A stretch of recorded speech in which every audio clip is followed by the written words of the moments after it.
Bismillahirrahmanirrahim. Assalamualaikum warahmatullahi wabarakatuh. Selamat pagi, siang, sore, atau malam anak-anak ketika kalian membuka video ini.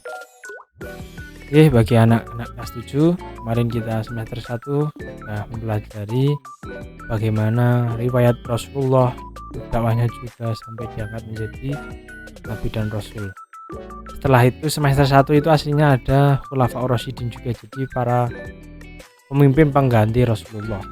Itu pemimpin ada 4, yang pertama Abu Bakar, yang kedua Umar bin Khattab, yang ketiga Utsman bin Affan, dan yang terakhir Ali bin Abi Thalib. Nah, itu ada di buku ya, di buku semester 1 kemarin. Nah, untuk memasuki semester 2 ini kita lanjut untuk mempelajari dinasti Umayyah atau Daulah Umayyah. Nah, untuk sejarah berdirinya dinasti Umayyah, sebelum Islam datang, Bani Umayyah dari suku Quraisy selalu di pihak yang lebih unggul karena didukung semangat feodalisme dan komunitas masyarakat yang besar. Sampai saat datangnya Islam, Bani Umayyah ini selalu menentang Rasulullah dalam memperjuangkan Islam. Bahkan mereka juga memusuhi Bani Hashim yang selalu melindungi dan mendukung dakwah Nabi Muhammad SAW. Namun, di antara Bani Umayyah tersebut terdapat seseorang yang justru membela Rasulullah, yaitu Utsman bin Affan. Islamnya Utsman bin Affan menjadi jalan bagi orang-orang Bani Umayyah lainnya untuk masuk dalam agama Islam, termasuk Muawiyah bin Abi Sufyan. Setelah peristiwa Fathul Makkah, gelombang pengislaman Bani Umayyah semakin besar. Mereka memperlihatkan semangat juang untuk mengembangkan Islam sehingga mencatat prestasi yang baik sekali. Bani Umayyah menjadi pedang Islam yang tajam hingga berhasil menyebarkan sayap dakwahnya ke berbagai penjuru jazirah Arab, bahkan sampai ke luar Arab. Muawiyah bin Abi Sufyan masuk Islam bersama ayahnya pada saat terjadi peristiwa Fathul Makkah. Pada masa Khalifah Abu Bakar Siddiq, Muawiyah memimpin tentara Islam dalam perang Riddah untuk memerangi kaum-kaum murtad. Peranan Muawiyah bertambah besar pada masa Khalifah Utsman bin Affan. Salah satu penyebabnya adalah Utsman bin Affan juga merupakan anggota Bani Umayyah. Pada waktu itu Muawiyah diangkat menjadi gubernur di Damaskus.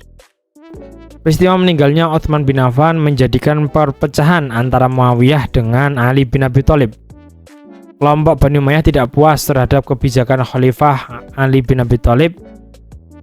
Peristiwa itu juga mengakibatkan perpecahan di kalangan umat Islam dengan munculnya kelompok-kelompok berikut. Yang pertama, kelompok Muawiyah yang menolak kekhalifahan Ali bin Abi Thalib karena dianggap bertanggung jawab atas meninggalnya Utsman bin Affan. Muawiyah juga menolak meletakkan jabatannya sebagai gubernur di Damaskus. Yang kedua, kelompok Aisyah, Thalhah, dan Zubair yang melawan karena menganggap Khalifah Ali tidak bersungguh-sungguh mengusut meninggalnya Utsman bin Affan. Dan yang ketiga, kelompok yang mendukung Khalifah Ali bin Abi Thalib atau yang disebut kelompok Syiah. Ketiga kelompok tersebut masing-masing memiliki pengikut yang setia dan siap berjuang membela kelompoknya. Perlawanan dari kelompok Aisyah, Thalhah, dan Zubair menyebabkan meletusnya perang Jamal, sedangkan perlawanan dari kelompok Muawiyah menyebabkan pecahnya perang Siffin. Awal terjadinya perang Siffin disebabkan adanya keinginan yang kuat Muawiyah dalam menuntut bela atas wafatnya Utsman bin Affan menurut hukum sampai tuntas. Sebelum hal itu selesai, maka dia tidak akan mengakui kekhalifahan Ali bin Abi Thalib. Bahkan kalau tidak berhasil diusut, Muawiyah akan mengangkat senjata melawan Khalifah Ali bin Abi Thalib. Upaya penyelesaian secara damai telah dilakukan Ali bin Abi Thalib, tetapi Muawiyah tetap menolak, bahkan mengangkat senjata, maka terjadilah perang Siffin. Perang tersebut diakhiri dengan peristiwa Tahkim yang menyebabkan terjadinya perpecahan di antara kelompok Ali bin Abi Thalib, yaitu yang pertama, kelompok yang setuju dan mendukung keputusan Khalifah Ali bin Abi Thalib, dan yang kedua, kelompok yang tidak setuju dan benci kepada Khalifah Ali bin Abi Thalib. Golongan inilah yang akhirnya keluar dari golongan Khalifah Ali bin Abi Thalib dan menamakan dirinya dengan golongan Khawarij atau yang keluar.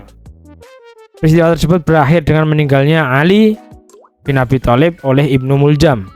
Dengan wafatnya Ali, maka berakhirlah pemerintahan Khulafaur Rasyidin. Nah, Khulafaur Rasyidin itu kan ada 4. Abu Bakar, Umar, Utsman, dan Ali. Nah, ini Khalifah Ali sudah wafat, jadi sudah berakhirlah pemerintahan Khulafaur Rasyidin ini, Khalifah yang 4 ini. Jalan menuju kursi kekhalifahan bagi Muawiyah semakin terbuka karena pengangkatan Hasan bin Ali sebagai pengganti ayahnya tidak bertahan lama akibat tidak mampu menghadapi tekanan dari kelompok Muawiyah. Peristiwa penyerahan dari Hasan bin Ali kepada Muawiyah itu terkenal dengan sebutan Amul Jamaah atau tahun bersatunya umat Islam. Sebelumnya penyerahan kekuasaan terjadi, Hasan bin Ali meminta beberapa syarat yang harus dipenuhi oleh Muawiyah sebagai berikut. Yang pertama, Muawiyah dimohon menjaga nama baik Khalifah Ali bin Abi Thalib dan keluarganya, termasuk menghentikan caci maki di dalam khutbah. Yang kedua, Muawiyah diminta menjamin keselamatan Hasan dan keluarganya. Dan yang terakhir, setelah Muawiyah wafat, kekhalifahan harus diserahkan kepada musyawarah di antara kaum muslimin. Nah, Muawiyah ini bersedia menjalankan apa saja asal Hasan ini mundur dari jabatannya. Muawiyah menerima syarat tersebut pada bulan Rabiul Akhir tahun 41 Hijriah atau 661 Masehi di Kufah. Setelah dibayar menjadi khalifah, ia pulang ke Damaskus dan menetap di kota Damaskus. Sejak saat itu, secara resmi pemerintahan dipegang oleh Muawiyah yang kemudian memindahkan pusat kekuasaan dari Madinah ke Damaskus atau Suriah. Setelah kekhalifahan Islam dipimpin Muawiyah, terjadi perubahan dalam sistem pemerintahan, yaitu dari sistem demokrasi, yaitu musyawarah antar kaum muslimin, menjadi sistem monarki atau kerajaan. Jadi kerajaan nanti misal raja ini meninggal, nanti yang menggantikan adalah anaknya, jadi bukan lewat musyawarah kaum muslimin. Ciri-ciri sistem monarki, nah ini yaitu yang pertama, raja adalah penguasa tunggal yang wajib ditaati oleh seluruh rakyat. Yang kedua, raja memiliki hak penuh untuk menentukan dan melaksanakan suatu ketetapan hukum sesuai dengan kemauannya sendiri. Yang ketiga, rakyat berfungsi sebagai pembantu. Raja harus dimuliakan, dimakmurkan, dan dicukupi semua kebutuhannya.